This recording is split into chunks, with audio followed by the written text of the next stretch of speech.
Welcome friends. 20 సంవత్సరాల రిఫా ఒక YouTuber. Food reviews చేస్తూ ఉంటుంది. కేరళలో యూట్యూబ్ చూసే వాళ్ళలో ఈ అమ్మాయి వీడియోస్ చూడని వాళ్ళు లేరంటే అతిశయోక్తి కాదు. రిఫా తన భర్త మెహనాజ్తో కలిసి యూట్యూబ్, ఇన్స్టాగ్రామ్ ఇలా అన్ని సోషల్ మీడియాల్లో రిఫాకి 2 లక్షల మంది ఫాలోవర్స్ ఉన్నారు.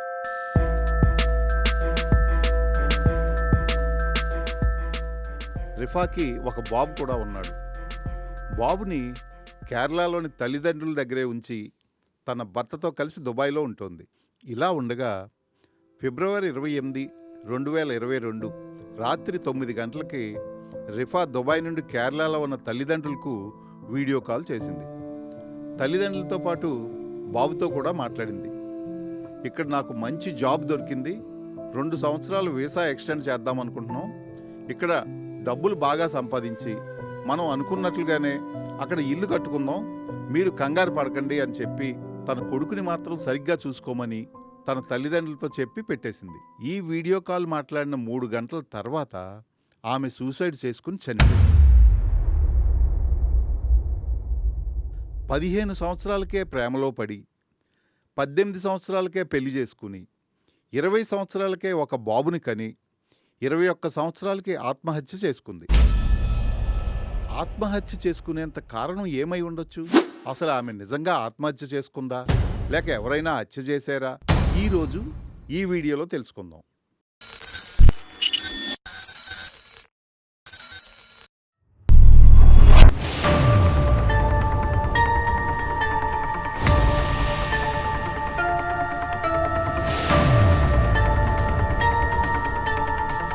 ఇలాంటి మరిన్ని ఇంట్రెస్టింగ్ వీడియోస్ కోసం మన స్పాట్ ఛానల్ని వెంటనే సబ్స్క్రైబ్ చేసుకోండి. కొద్దిసేపటి క్రితమే అంత చక్కగా మాట్లాడిన కూతురు ఇలా సూసైడ్ చేసుకోవడాన్ని ఆమె తల్లిదండ్రులు జీర్ణించుకోలేకపోయారు.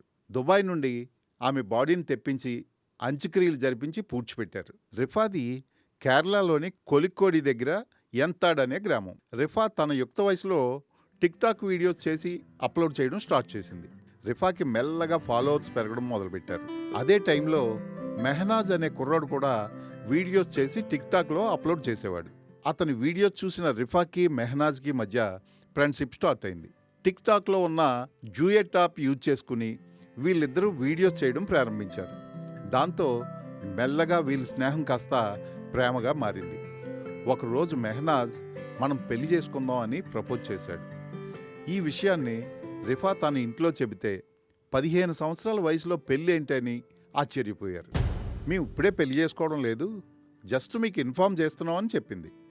సర్లే, కనీసం మన అమ్మాయి మనకు చెప్పే చేస్తోందని ఆమె తల్లిదండ్రులు సర్ది చెప్పుకుని ఆమె కోరిక మేరకు వాళ్ళిద్దరికీ ఎంగేజ్మెంట్ చేశారు. ఎంగేజ్మెంట్ అయిన తర్వాత ఒకరోజు రిఫా, మెహనాజు ఒక షాపింగ్ మాల్కి వెళ్ళారు.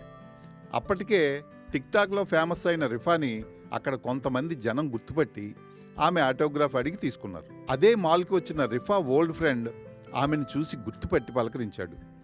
చాలా రోజుల తర్వాత కలిసిన వాళ్ళిద్దరూ చాలాసేపు మాట్లాడుకున్నారు. అతనితో రిఫా చనువుగా మాట్లాడడం చూసిన మెహనాజ్ కోపంతో అందరి ముందు గట్టిగా రిఫా మీద అరిచాడు. సెలబ్రిటీలా ఫీల్ అవుతున్న రిఫాకి కోపం వచ్చింది.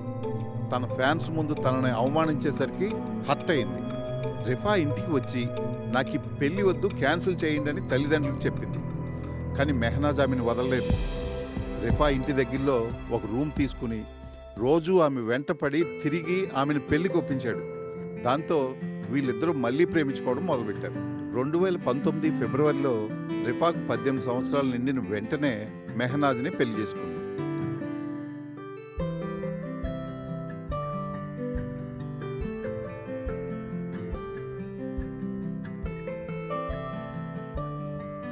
పెళ్ళైన తర్వాత ఇద్దరూ కలిసి టిక్టాక్ వీడియోస్ చేసి అప్లోడ్ చేయడం మొదలుపెట్టారు.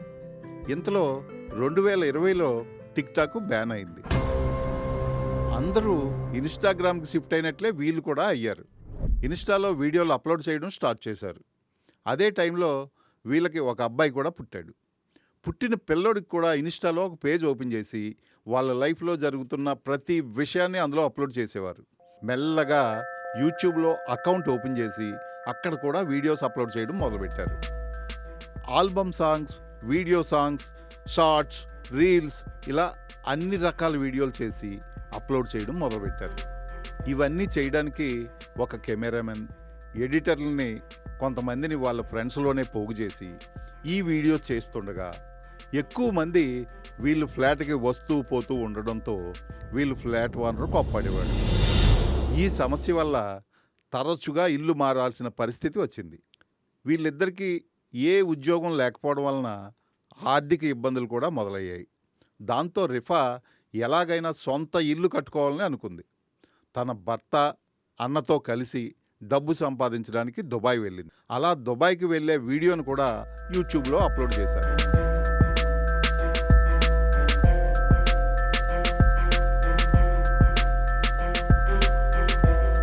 అక్కడికి వెళ్ళిన వెంటనే రిఫా బ్రదర్కి ఒక జాబ్ దొరికింది. అందువల్ల అతను వేరొక చోట ఉండాల్సి వచ్చింది. రిఫాకి కూడా ఒక బట్టల షాప్లో సేల్స్ గర్ల్గా జాబ్ దొరికింది. దీంతో బాబుని చూసుకోవడానికి ఇబ్బంది అయ్యి బాబుని తల్లిదండ్రుల దగ్గర వదిలిపెట్టడానికి జనవరిలో కేరళ వచ్చింది. అలా వచ్చి బాబుని ఇంటి దగ్గర వదిలేసి తిరిగి వెళ్ళే టైంలో రిఫాకి మెహనాజ్ కాల్ చేసి కేరళలో వీళ్ళు వీడియోస్ చేసేటప్పుడు వీళ్ళు వీడియోస్ని ఎడిటింగ్ చేసే ఎడిటర్ జంషెడ్ని తీసుకురమ్మని, ఇక్కడ మన వీడియోస్ ఎడిటింగ్కి ఉపయోగపడతాడని చెప్పాడు. మెహనాజ్ చెప్పినట్లే ఎడిటర్ జంషెడ్ని తీసుకుని రిఫా దుబాయ్కి వెళ్ళింది. అక్కడికి వెళ్ళిన తర్వాత వీళ్ళు ముగ్గురు ఒకే రూమ్లో ఉండాల్సిన పరిస్థితి వచ్చింది. అంతేకాకుండా ముగ్గురు ఒకే బెడ్ పైన పడుకోవాల్సి వచ్చేది. ఫుడ్ రివ్యూ వీడియోస్ చేసి యూట్యూబ్లో అప్లోడ్ చేయడం మొదలుపెట్టారు. ఫిబ్రవరి 27, 2022న మెహనాజ్ అండ్ రిఫా ఇద్దరూ కలిసి ఒక వీడియో చేశారు. అదే ఆమె పోస్ట్ చేసిన లాస్ట్ వీడియో. దాని తర్వాత ఫిబ్రవరి 28న తను పనిచేసే షాపు నుండి తల్లిదండ్రులకు వీడియో కాల్ చేసింది. చాలా సంతోషంగా తన ఫ్యూచర్ ప్లాన్స్ గురించి తల్లిదండ్రులకు చెప్పిన రిఫా షాపులో కస్టమర్స్ వచ్చారు, నేను ఇంటికి వెళ్ళిన తర్వాత మళ్ళీ కాల్ చేస్తానని కాల్ కట్ చేసింది. కొద్ది గంటల తర్వాత రిఫా చనిపోయిన విషయం తెలిసిన తల్లిదండ్రులు షాక్ అయ్యారు. కొద్ది గంటల క్రితమే తమతో మాట్లాడిన తమ కూతురు చనిపోయిందంటే వాళ్ళు నమ్మలేకపోయారు. మార్చి 3న బాడీని దుబాయ్ నుండి కేరళ తీసుకొచ్చారు. ఆల్రెడీ పోస్ట్ మార్టం చేసిన బాడీ కాబట్టి ఎక్కువసేపు బయట ఉంచకూడదని మెహనాజ్ చెప్పడంతో పూడ్చిపెట్టారు. దీని తర్వాత తల్లిదండ్రులు అసలు ఆ రోజు రాత్రి ఏం జరిగిందని మెహనాజ్ని అడిగారు. నాకు అదే ఏం తెలియడం లేదు, ఆ రోజు రాత్రి నేను ఫ్రెండ్స్తో కలిసి బయటకు వెళ్ళాను, ఇంటికి వచ్చేసరికి ఉరి వేసుకుని ఉందని చెప్పాడు. రిఫా బాడీని పూడ్చిపెట్టిన కొన్ని రోజుల తర్వాత డెత్ సర్టిఫికెట్ కోసం అప్లై చేయగా ఒక విషయం బయటపడింది. అసలు రిఫా బాడీకి దుబాయ్లో పోస్ట్ మార్టం జరగలేదని, దాంతో తల్లిదండ్రులు మెహనాజ్ని ఆ రోజు మాతో పోస్ట్ మార్టం జరిగిందని ఎందుకు చెప్పావు అని నిలదీస్తే సరైన సమాధానం రాలేదు. దాంతో రిఫా కుటుంబ సభ్యులకి మెహనాజ్ మీద సందేహం మొదలైంది. రోజులు గడుస్తున్న కొద్దీ ఆ సందేహం మరింత ఎక్కువైంది. ఒక టైంలో తమకు మెహనాజ్ మీద అనుమానం ఉంది, రిఫా బాడీని బయటికి తీసి పోస్ట్ మార్టం చేయాలని పోలీస్ స్టేషన్లో కంప్లైంట్ ఇచ్చారు. పోలీసులు బాడీని బయటికి తీసి పోస్ట్ మార్టంకి పంపించారు. కొన్ని రోజుల తర్వాత రిపోర్ట్స్ వచ్చాయి. ఆ రిపోర్ట్స్లో ఆమె సూసైడ్ చేసుకున్నట్లుగానే ఉంది. చనిపోవడానికి కొద్ది గంటల ముందే మాకు ఫోన్ చేసి సంతోషంగా మాట్లాడిన రిఫా అలా ఎలా సూసైడ్ చేసుకుంటుంది?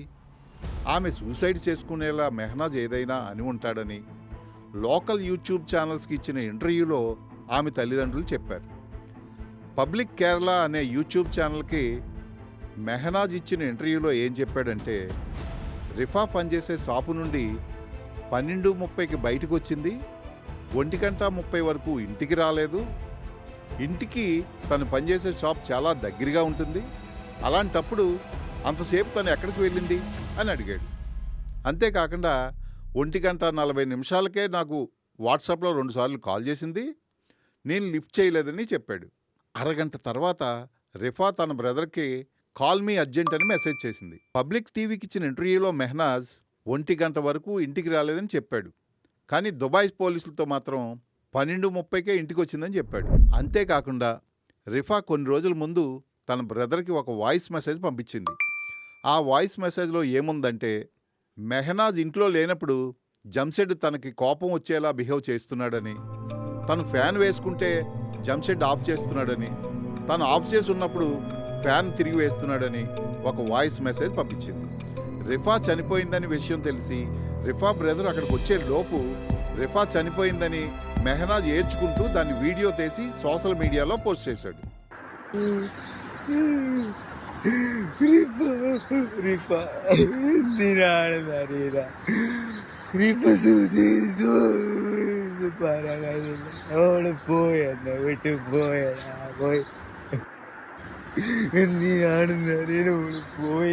సొంత భార్య చనిపోతే తన భర్త దాన్ని వీడియో తీసి సోషల్ మీడియాలో అప్లోడ్ చేయగలదా?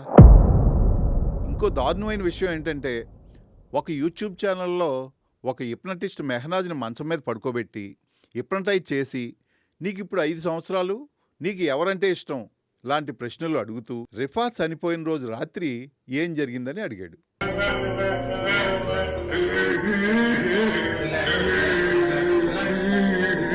ആരത് ചെയ്തത്?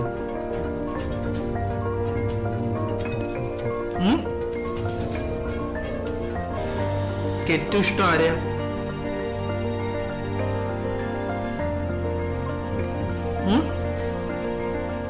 దాంతో మెహనాజ్ 3 పేర్లు చెప్పాడు.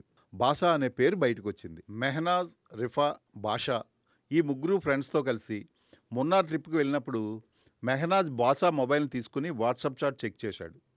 దాంట్లో చాలా కాలం నుంచి రిఫాతో బాషా సీక్రెట్ చాట్ చేసిన మెసేజెస్ చూశాడు. వెంటనే మెహనాజ్ రిఫా మొబైల్ చెక్ చేస్తే దాంట్లో ఏ విధమైన చాట్ లేదు అని చెప్పాడు.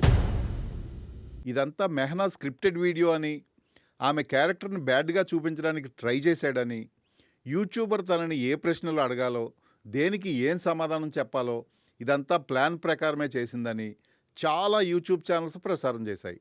రిఫా తల్లిదండ్రులు మాతృభూమి అనే యూట్యూబ్ ఛానల్కి ఇచ్చిన ఇంటర్వ్యూలో మెహనాజ్ బాగా తాగుతాడని, గాంజా లాంటి అలవాటు కూడా ఉందని, రిఫాని చాలాసార్లు తన ముందే కొట్టేవాడని, ఒకరోజు అలాగే రాడ్తో కొడితే రిఫా కాలు ఫ్రాక్చర్ అయిందని, ఇదే విషయం రిఫాతో మాట్లాడితే ఇది నేను చూస్ చేసుకున్న జీవితం, నేను అడ్జస్ట్ అవుతానని తల్లిదండ్రులకు చెప్పింది.